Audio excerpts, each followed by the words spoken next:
There is tales of an indigenous man that lived out here, an infamous indigenous man by the stories that have been enacted upon him.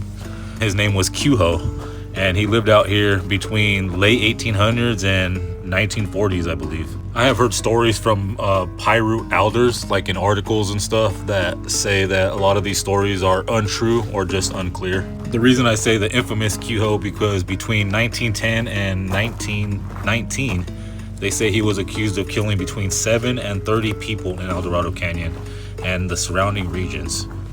Significant accusations against Cujo, which created multiple posses to organize to find and arrest Cujo. El Dorado Canyon held many different groups in its vicinity around the river systems. Spanish, Mexican, and Euro-American populations quickly came for gold, of course.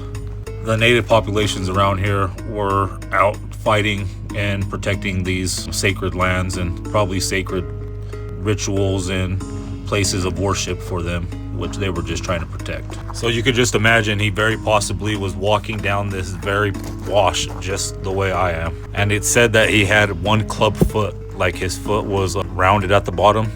So I always try to look around to see if I could see like in a rock or old mud that's been hardened, like if I could see a footprint and a club, you know, and that would be like, that was that Native American gentleman that was running around hiding from authorities out here.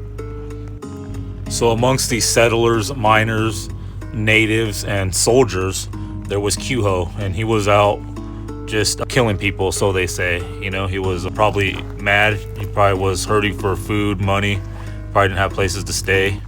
And a lot of these lands were sold for, they say, $1, you know?